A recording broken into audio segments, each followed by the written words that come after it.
You are watching SCN Today.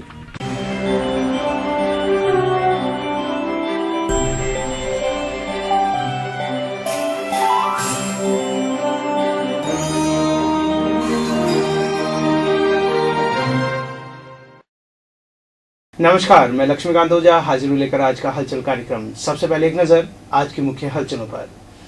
Baba Ramdev के प्रस्तावित राजस्थान दौरे को लेकर बैठक। सुजानगढ़ में युवा महोत्सव का आयोजन। टाउन हॉल में होगा साहित्यकार सम्मान समारोह का आयोजन। अब हल चलें विस्तार से।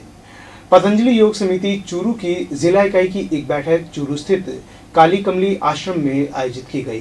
बैठक में जिला एवं तहसील स्तर के प्रमुख कार्यकर्ताओं को संबोधित करते हुए समिति के राजस्थान सह प्रभारी विशाल ने बताया कि योग गुरु बाबा रामदेव आगामी 8 से 15 नवंबर तक राजस्थान के दौरे पर रहेंगे। बैठक में राजस्थान यात्रा के दौरान बाबा रामदेव की चूरू यात्रा को लेकर विचार विमर्श किया गया। इस मौके पर समिति के जिला अध्यक्ष वीरेंद्र सिंह लाखलान, जिला महिला प्रभारी धन्नी देवी, बाबा मोहन मुनि आदि उपस्थित थे। प्रस्तुत है डॉक्टर मनोज शर्मा की समिति पदाधिकारियों से बातचीत। आज एक मीटिंग में हम आपको लेकर आए हैं जहां पर राजस्थान के सह प्रभारी विशाल जी आए हुए हैं जो कि पतंजलि योग समिति से जुड़े हुए हैं और बाबा रामदेव ने उनको एक दायित्व दिया है कि राजस्थान में जो सभाएं होने वाली है उसमें चूरू का भी नाम हो और चूरू में भी इस तरीके की कोई सभा रखी जाए। इसी को यहाँ पर आगे सभा के बारे में बात करने के लिए यहाँ के मुख्य कार्यकर्ताओं से मिलने के लिए आज स्थानीय काली कमली आश्रम पंगा चौराहा पर ये मीटिंग रखी गई है। तो हम आपको मुलाकात करवाते हैं विशाल जी से जो कि इस विषय को यहाँ रखने आए हैं। विशाल जी, अभी आगामी विधानसभा चुनाव में बाबा रामदेव हालांकि अपने उद्बोधनों में बोलते रहते हैं केंद्र सरकार के बारे में और आगामी नीतियों के बारे में, लेकिन अभी चूरू में जैसा कि आप पधारे हैं तो विधानसभा के चुनावों के अंतर्गत चूरू में क्या दिशा निर्देश रहे हैं? विधानसभा चुनाव की दृष्टि से तो इतना ही है कि अभी योग शिविरों के माध्यम से और योग सभाओं के माध्यम से हम व्यक्ति निर्माण और चरित्र निर्माण की हमारे संगठन के कार्यकर्ता मांग करते हैं और बात करते आए हैं। अब हमारा पहला कार्य है योग हमारा संगठन का मूल केंद्र है और उसी के आधार पर हम कार्य करने आए। कई दिनों से चूरू जिले में जिला स्तरीय बैठक में कोई राज्य के स्तर से कोई पदाधिकारी का आना नहीं हुआ था और चूंकि मैं भी राजस्थान में आए हुए लगभग 1 माह हुआ है तो कार्यकर्ताओं से आशीर्वाद लेने आया हुआ हूँ। विधानसभा चुनाव से पूर्व राजस्थान में कई स्थान पर परम पूज्य महाराज श्री की सभाएँ हो रही है। उसी क्रम में 8 नवंबर को परम पूज्य महाराज श्री का राजस्थान में जयपुर में आगमन होगा। उसके बाद लगातार निरंतर 15 तारीख तक राजस्थान पूर्व और पश्चिम तक की सभाएं रहेगी। इसमें योग विज्ञान शिविर, योग जागरण सभाएं ये रहेगी, इनमें सामान्य चर्चाएं रहेगी क्योंकि योग की बात हम करते हैं। योग हमारा मूल केंद्र है तो योग जो व्यक्ति करेगा उसको पता है कि राष्ट्र का निर्माण किस प्रकार करना है और क्या ऐसी उसके प्रति योजनाएं निर्धारित करें, तो इस हिसाब से कार्यक्रम है। जैसा कि विशाल जी ने कहा कि राष्ट्र निर्माण जो है वो हमें करना है और एक आम आदमी के समझ में आता है कि राष्ट्र निर्माण की जो भाषा है उसमें हमें कहाँ और किस नज़रिए से देखना है। तो यहाँ जो आज के दिन चूरू में अगर आप मानते हैं कि अगर बाबा जी की यहाँ सभा होती है तो उसका प्रभाव जो है वो आम मतदाता पर कैसा जाएगा? मतदाताओं की तो ऐसी बात है कि वर्तमान में जो देश में अराजकता की स्थिति है, एक व्यक्ति कंफ्यूज है। आज मतदाताओं से तो हम इतनी अपील करेंगे, पीछे भी कुछ सभाएं हुई है, मध्य प्रदेश में भी हुई है, छत्तीसगढ़ में भी हुई है, तो मतदाता जागरण सभाओं के नाम से वो सभाएं हुई है। तो मतदाताओं को तो केवल हम 100% मतदान करने की अपील करते हैं। 1 बूथ 10 यूथ करके परम पूज्य महाराज जी के पावन सानिध्य में एक अभियान चला था जिसके तहत प्रत्येक बूथ पे 11 युवा 10 युवा हमारे खड़े हुए। उन कार्यकर्ताओं का कार्य केवल इतना था कि क्षेत्र में जाए और युवाओं को और परिवारों में जा जाकर ये आह्वान करें कि 100% मतदान हो। यदि 100% देश का मतदान होगा, क्योंकि कुछ राजनीतिक दलों के माध्यम से या कुछ जो देश में तंत्र है उनके मतदान तो पूर्ण रूप से हो जाते हैं, परंतु जो कुछ न्यूट्रल मत रहते हैं, जैसे कुछ आप देखें शहरी परिवेश में आप ग्रामीण परिवेश से ज़्यादा अगर प्रभाव देखेंगे तो मतदान का प्रतिशत कम रहता है, तो मतदान प्रतिशत भी बढ़े, ऐसी हमारी सोच है संगठन। संगठन की एक सोच है कि यहाँ पर मतदान का प्रतिशत बढ़े और जब प्रतिशत बढ़ेगा तो एक राष्ट्र निर्माण का जो प्रभाव है वो हमें आगे दिखाई देगा। और इसी क्रम में यहाँ पर जिलाध्यक्ष वीरेंद्र सिंह जी भी पधारे हुए हैं। इस जिले में आप जिलाध्यक्ष का दायित्व देखते हैं तो कार्यकर्ताओं को किस प्रकार का संदेश आप आगामी चुनावों के मद्देनजर और योग के मद्देनजर देना चाहेंगे? ये हमारे स्वामी जी का सरदेव स्वामी जी का यह आदेश है कि इस देश को आगे बढ़ाने के लिए, विश्व गुरु बनाने के लिए ईमानदार लोग, अच्छी छवि के लोग जो इस देश में अच्छा शासन दे सकें, उन लोगों को मत करना और ज़्यादा से ज़्यादा लोगों को मत डलवाने के लिए घर में जा जाके हमारे कार्यकर्ता प्रेरित करेंगे और पूरे ज़िले में एक ऐसा वातावरण बनाया जाए ताकि जो अच्छे छवि के लोग हैं उनको वोट। बाबा जी, अभी जो ये आज संगठन की मीटिंग हुई है, इस बारे में आप आम जनता की जागरूकता के लिए, मतदान के प्रति जागरूकता के लिए क्या कहेंगे? सबसे पहले मैं तो यही कहता हूँ, जो व्यक्ति चरित्रवान हो, जो व्यक्ति इज्जतदार हो, जो व्यक्ति सत्य पर चलने वाला हो और गरीब जनता की मदद करने वाला हो, दुख सुख में साथी हो, उसको ही मत देवें। सुख शांति चाहिए, अमन चैन चाहिए हमें देश में। मैं डॉक्टर मनोज शर्मा, मेरे साथी रवि सेन के साथ, स्थानीय काली कमली आश्रम से। सुजानगढ़ के यंग्स क्लब में शुक्रवार रात्रि युवा महोत्सव का आयोजन किया गया, जिसके मुख्य अतिथि पूर्व यातायात मंत्री यूनुस खान, विशिष्ट अतिथि पूर्व खनिज मंत्री खेमाराम मेघवाल, पूर्व जिला प्रमुख रामदेव सिंह ढाका, बुद्धि प्रकाश सोनी आदि थे। इस मौके पर सभी वक्ताओं ने मजबूत लोकतंत्र के लिए अधिक से अधिक मतदान करने की अपील की। मेघवाल का अभिनंदन किया जाने के द्वारा बुद्धि प्रकाश सोनी का अभिनंदन साजिद और विजय कर रहे हैं। अपने बूथ के लोगों को ये समझाना है कि आपको क्यों भारतीय जनता पार्टी को वोट देना है। शब्दों में मैं आपको बताना चाहूंगा कि आज हिंदुस्तान के भाई हितेश जी, उपस्थित मंच और सभी नौजवान साथियों, आपके सांस्कृतिक कार्यक्रम के बीच में मैं ज्यादा नहीं रहूंगा, लेकिन मैं इतना जरूर बताऊंगा कि आज जो इस देश और राजस्थान के हालात हैं, उनके लिए जो लोग जिम्मेदार हैं, उनको सबक सिखाने का समय आया है। और उसमें जो अगर सबसे महत्वपूर्ण अगर कोई रोल रहने वाला है और महत्वपूर्ण जो भूमिका रहने वाली है, वो आप लोगों की रहने वाली है, युवाओं की रहने वाली है। युवाओं को फैसला करना है आने वाला समय राजस्थान का किस ओर जाए, राजस्थान में किसकी शासन हो। आने वाली 1 तारीख को जो चुनाव होने वाले हैं राजस्थान विधानसभा के, और उसमें हम सब लोग मिलकर के, और विशेष तौर से उसमें युवा साथियों का बहुत बड़ा योगदान रहेगा। और युवा साथियों से निवेदन करना चाहूंगा, और मुझे पता है कि आज उसमें अधिकांश जो अपने युवा है जिनका मतदाता पहली बार वो मतदान करेंगे, वो इसमें इसी संख्या सबसे ज्यादा है और वो यहाँ से पधारे हैं। मैं उन्हीं से निवेदन करना चाहूंगा कि आने वाले समय में 1 तारीख को आप यहाँ से कमल का फूल खिलाएंगे और माननीय वसुंधरा जी को अपने राजस्थान के मुख्यमंत्री बनाएंगे और आने वाले 2014 में नरेंद्र मोदी को देश का प्रधानमंत्री बनाएंगे। ये हम सब लोग उम्मीद लेके आए हैं।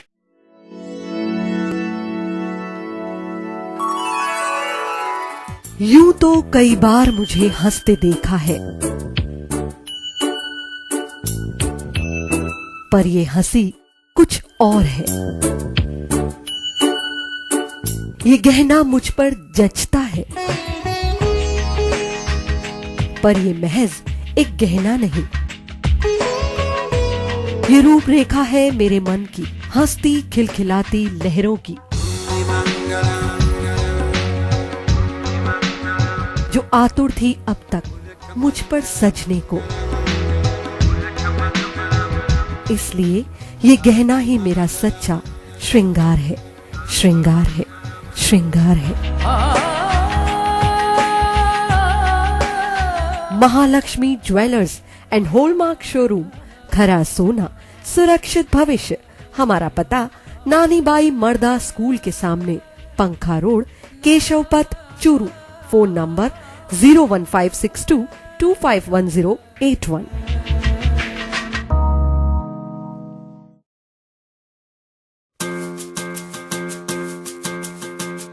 मैं एशियन टुडे की टीम की तरफ से सभी दर्शकों से एक आग्रह करना चाहता हूं कि आने वाले प्रजातंत्र के त्यौहार में हम सबको आगे बढ़ चढ़ करके भाग लेना चाहिए और प्रत्येक व्यक्ति को अपने मत का प्रयोग करना चाहिए ताकि हम इस लोकतंत्र को इतना मजबूत बना सकें कि राजस्थान में जो भी सरकार आए वो आपकी बनाई हुई सरकार आनी चाहिए।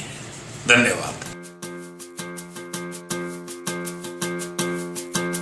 विद्या भारती से संबंध आदर्श विद्या मंदिरों की क्षेत्रीय खेलकूद प्रतियोगिता के तहत शनिवार को चूरू की श्रीमती केसर देवी सोती उच्च माध्यमिक आदर्श विद्या मंदिर में एथलेटिक्स प्रतियोगिताओं का उद्घाटन हुआ, जिसमें राजस्थान क्षेत्र से चित्तौड़गढ़, जोधपुर तथा जयपुर प्रांत की टीमों ने भाग लिया। समाजसेवी श्याम सुंदर गोयनका मुख्य अतिथि तथा विशिष्ट अतिथि विद्या भारती क्षेत्र के संगठन मंत्री शिव प्रसाद शर्मा थे। सुरेश कुमार सरावगी ने उद्घाटन समारोह की अध्यक्षता की।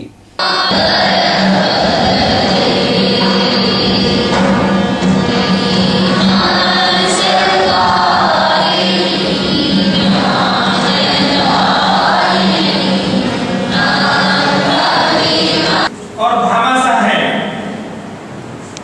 आपने इस चूरू नगर में गोयनका उच्च माध्यमिक विद्यालय चलता है, उसका आपने निर्माण करवाया चूरू नगर में ही। आप सबको भैया हैं, बहनें हैं जो अपने विद्यालय में खेल करके अपने आप को श्रेष्ठ प्रमाणित करने के बाद जिले में भी अपने आप को अच्छा सिद्ध किया, सर्वश्रेष्ठ सिद्ध किया और जिले के बाद में प्रांत में भी और अब क्षेत्र में आए हैं। समझते हैं खेलकूद का उद्देश्य होता है एक तो शरीर को स्वस्थ रखने के लिए लोग खेलते हैं या व्यायाम करते हैं, दूसरा आज का जो युग है वो प्रतिस्पर्धा का युग है और इसीलिए खेलने के पीछे एक भाव यह भी रहता है कि प्रदेश स्तर पर खेलेंगे, अखिल भारतीय स्तर पर खेलेंगे तो कोई तो भी एक प्रमाण पत्र मिलेगा।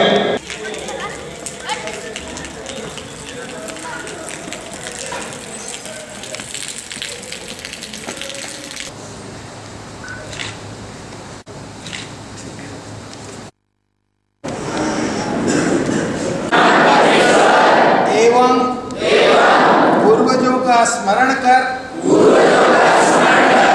हम विद्या भारती अखिल भारतीय शिक्षा संस्थान के सभी खिलाड़ी निष्ठापूर्वक शपथ लेते हैं कि इस क्षेत्रीय खेलकूद समारोह में हम निर्धारित नियमों का सम्मान करते हुए एक खिलाड़ी की सच्ची भावना से खेलों के गौरव और देश की शान को बढ़ाते हुए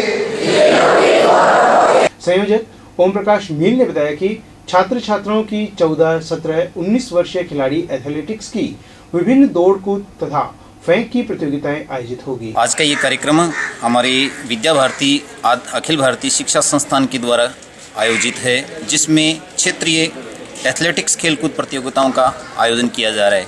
इस प्रतियोगिताओं में अपने राजस्थान पूरे क्षेत्र में 3 भागों में बांटा गया है, जिनमें चित्तौड़, जोधपुर और जयपुर। इनके जो विजेता प्रतियोगी हैं वो इसमें भाग ले रहे हैं, जो अपनी प्रतिभा के द्वारा दौड़, कूद और फेंक इनकी प्रतिस्पर्धा यहाँ पे करेंगे। और जो ये विजेता होंगे वो हमारे अखिल भारतीय जो पूरे भारतवर्ष के जितने भी क्षेत्र हैं उनकी प्रतियोगिता में भाग लेने के लिए जाएंगे। हमारा जो विद्या भारती शिक्षण संस्थान है, इसको SGFI की मान्यता मिली हुई है, इसलिए इसको गवर्नमेंट की जो नेशनल प्रतियोगिता हैं उनमें भी इन विजेता भैयाओं के आगे भाग लेने के लिए मौका मिलेगा।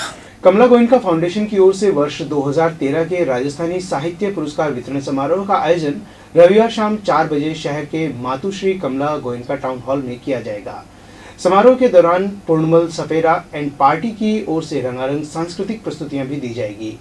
फाउंडेशन के प्रबंध न्यासी श्याम सुंदर गोयनका ने रायसिंह नगर के विशिष्ट राजस्थानी साहित्यकार डॉक्टर मंगत बादल की अध्यक्षता में होने वाले समारोह में साहित्य अकादमी अवार्ड से सम्मानित जोधपुर के डॉक्टर आईदान सिंह भाटी मुख्य अतिथि होंगे। इस मौके पर राजस्थानी भाषा एवं साहित्य के लिए अब तक उद्घोषित पुरस्कारों में सर्वाधिक राशि 1,11,111 रुपए का मातुश्री कमला गोयनका राजस्थानी साहित्य पुरस्कार वर्ष 2013 के लिए मूर्धन्य राजस्थानी साहित्यकार BL माली अशांत को उनकी पुस्तक बुरी गाढ़ नजर एवं उनकी समग्र साहित्य साधना के लिए दिया जाएगा। इसके अलावा चूरू के विशिष्ट साहित्यकार बैजनाथ पवार को गोयनका राजस्थानी साहित्य सारस्वत सम्मान से सम्मानित किया जाएगा। राजस्थानी पत्रकार डॉक्टर मनोहर लाल गोयल को रावत सारस्वत पत्रकारिता सम्मान दिया जाएगा। साथ ही रीना मनेरिया को उनकी पांडुलिपि तकदीर आंख के लिए किशोर कल्पनाकांत युवा साहित्यकार पुरस्कार से पुरस्कृत किया जाएगा। उन्होंने बताया कि इस समारोह के दौरान जयपुर के ख्यातनाम लोक कलाकार पूर्णमल सपेरा एंड पार्टी की ओर से घूमर, कालबेलिया सहित विभिन्न लोक नृत्यों व लोकगीतों की प्रस्तुतियां दी जाएगी। कार्यक्रम की सभी तैयारियां पूर्ण कर ली गई है तथा इसे लेकर अंचल के साहित्य प्रेमियों सहित आमजन में खासा उत्साह है। दर्शकों, चूरू शहर जैसा कि कहा जाता है सेठों का शहर है और इस शहर में अब पिछले कुछ समय से हम देख रहे हैं कि साहित्य के क्षेत्र में बहुत काम हो रहे हैं और साहित्यकार जो है वो चूरू से निकलकर आज राष्ट्रीय मंच तक पहुंच चुके हैं। बहुत सी ऐसी पुस्तकें हैं जो आज राष्ट्रीय लेवल पर, अंतर्राष्ट्रीय लेवल पर ख्यात हो रही हैं और उन ख्यात नाम पुस्तकों के रचयिता हमारे चूरू से जुड़े हुए हैं। ये हमारे लिए बड़े गर्व की बात है। हमारे बीच में श्री गोयनका जी बैठे हैं, इनका पूर्ण परिचय तो हम लेंगे ही, इसके साथ साथ कल जो एक कार्यक्रम होने वाला है यहाँ चूरू में साहित्य के क्षेत्र में, उसका परिचय हम सबसे पहले लेते हैं। सर, आपका हमारे SCN टुडे परिवार में आपका स्वागत है और चूंकि चूरू के आप हैं तो स्वागत हम क्या करें, लेकिन फिर भी आप साहित्य के क्षेत्र में काम कर रहे हैं तो सबसे पहले हम एक परिचय आपसे करना चाहेंगे। तो अभी आप कहाँ विराजते हो, क्या अभी कर रहे हैं? अभी मैं बेंगलोर, दक्षिण भारत बेंगलोर में रहता हूँ। चूरू में मेरा जन्म हुआ है और चूरू से मैं शुरू से ही जुड़ा हुआ हूँ और यहाँ राजस्थानी के पुरस्कार देते हैं और समारोह करते हैं हर 2 साल में एक बार। तो जैसा कि आप हमराही के नाम से लिखते हैं तो जो पुस्तकें आप लिख रहे हैं, अभी तक कितनी पुस्तकें आप लिख चुके हैं? हमराही नाम से मैं आध्यात्मिक रचनाएं करता हूँ। जितनी भी मेरी आध्यात्मिक रचनाएं हैं वो हमराही नाम से होती है। जो अन्य रचनाएं हैं वो चाहे राजस्थानी हो चाहे हिंदी हो, वो श्याम गोयनका के नाम से होती है। जी, अभी जो कल का कार्यक्रम यहाँ टाउन हॉल में होने वाला है उसके विषय में आप जरा हमारे दर्शकों को बताइए। ये पुरस्कार समारोह है जो 1999 में शुरू हुआ था। सबसे पहला पुरस्कार समारोह में हमने किशोर कल्पनाकांत जी को ये पुरस्कार दिया था। तब से हर 2 साल के अंतराल से ये पुरस्कार दिया जाता है। जो सर्वश्रेष्ठ साहित्यकार है और जिसकी पुस्तक सर्वश्रेष्ठ मानी जाती है उसे ये पुरस्कार दिया जाता है। जब शुरुआत हुई थी तब ये 51,000 रुपये का पुरस्कार था। अब इस साल से यह 1,11,111 रुपये का पुरस्कार हो गया। जी, ये इस तरीके के पुरस्कार आज जो युवा हैं, जो एक दिशा भटक रहे हैं, उन युवाओं को एक नई दिशा देने के लिए, उनके सोच के दायरे को बढ़ाने के लिए और उनके दिमाग का जो क्षेत्र है उसकी कल्पनाशीलता को बढ़ाने के लिए एक छोटा सा पायदान हम कह सकते हैं। और इस पायदान को पूरा करने के लिए चूरू के ये महान साहित्यकार अपने मेहनत से ये कार्य कर रहे हैं। इसके लिए हम चूरू की ओर से इनको बहुत बहुत धन्यवाद प्रेषित करते हैं। और कल का कार्यक्रम जो कि रविवार को टाउन हॉल में होगा, उसका हम आपको प्रसारण आगे दिखाएंगे और आप देखेंगे कि किस प्रकार साहित्यकारों का सम्मान किया जाता है। आपका बहुत बहुत धन्यवाद। धन्यवाद। चूरू का पहला शोरूम जिसमें एक ही छत के नीचे आपको मिलेगा शादी ब्याह का पूरा सामान, गहनों से लेकर महंगे परिधान तक।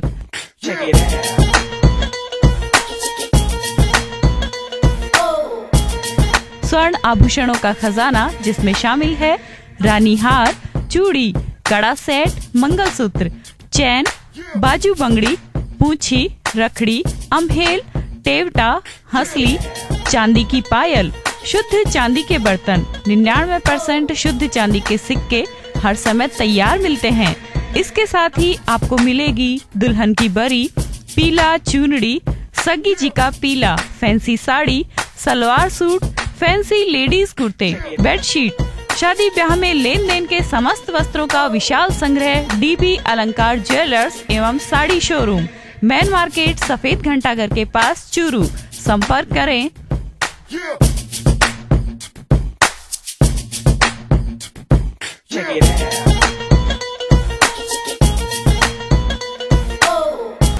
Dhanuka motor Bisau road Churu. Mahindra scooters, tough powerful advanced, ज्यादा पावर ज्यादा माइलेज के साथ, सुविधाजनक फ्रंट फ्यूलिंग,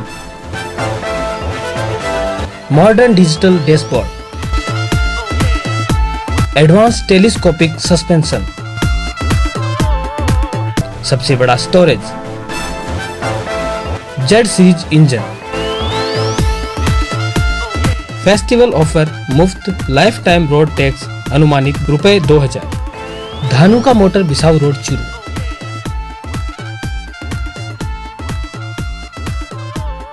सर्व शिक्षा अभियान चूरू की ओर से शनिवार को चूरू की कस्तूरबा गांधी बालिका विद्यालय में जिला स्तरीय मीना सम्मेलन का आयोजन किया गया।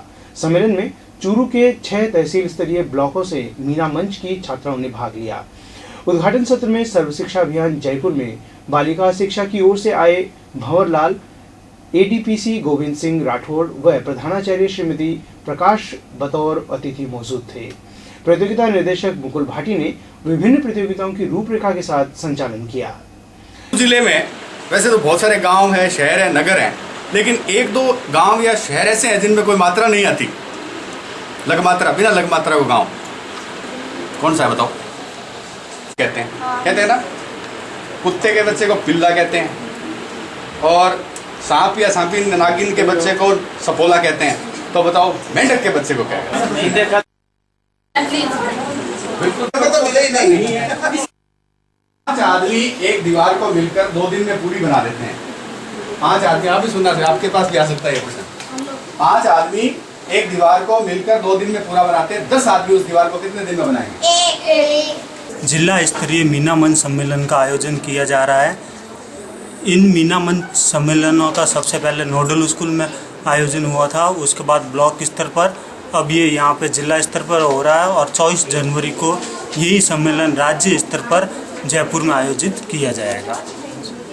आज क्या कार्यक्रम आयोजित किए गए? आज प्रत्येक ब्लॉक से एक मीना की टीम आई है जिसके अंदर 4 बालिकाएं हैं और उनकी 4 प्रतियोगिताएं यहाँ आयोजित की गई। नाटक का, क्विज का, समस्याओं पर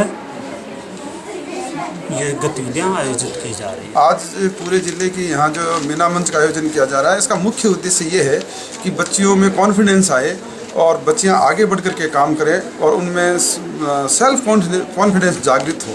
इसके लिए 6 ब्लॉकों से बच्चियाँ आई हुई हैं, 4 बच्चियाँ पार्टिसिपेट ले रही। यहाँ से जो बच्चियाँ सेलेक्ट होकर होगी उनको 24 जनवरी को राज्य स्तर पर ये भाग लेंगी। तो इस तरह से ये आयोजन किया गया है जिसमें 6 ब्लॉक शामिल हुए हैं। चलने से पहले फिर से एक नजर आज के मुख्य हलचलों पर। बाबा रामदेव के प्रस्तावित राजस्थान दौरे को लेकर बैठक। सुजानगढ़ में युवा महोत्सव का आयोजन। टाउन हॉल में होगा साहित्यकार सम्मान समारोह का आयोजन। यह था आज का हलचल कार्यक्रम। अब दीजिए अनुमति, आप देखते रहिए एससीएन टुडे। नमस्कार। क्या बारिश में आपके घर की छत से पानी टपकता है? तो अब आपको परेशान होने की आवश्यकता नहीं। सीकर जिले में धूम मचाने के बाद अब आपके शहर चूरू में डीबीसी पूल प्लास्टर आपकी इमारतों का सुरक्षा कवच। अब रहें बारिश से बेफिक्र। जापानी टेक्नोलॉजी द्वारा मात्र 48 घंटे में अपनी छत वाटरप्रूफ बनवाइए। हमारी विशेषताएं। ओमान से ट्रेनिंग लेकर आए मिस्त्री अब चूरू शहर में गांव-गांव में जाकर काम करेंगे। हर प्रकार की टपकती छत पर कार्य किया जाता है। 1000 फीट की छत का कार्य मात्र 48 घंटे में। वाटरप्रूफ छत होने के बाद छत ठंडी भी रहेगी। अगर बरसात का पानी 15 दिन भी छत पर पड़ा रहता है तो पानी की एक बूंद भी नीचे नहीं आएगी। छत पर प्रूफ करवाने के बाद अगर किसी प्रकार की कमी रह जाती है तो उसकी पूरी जिम्मेदारी कंपनी की होगी। आज ही अपने डीलर से संपर्क करें।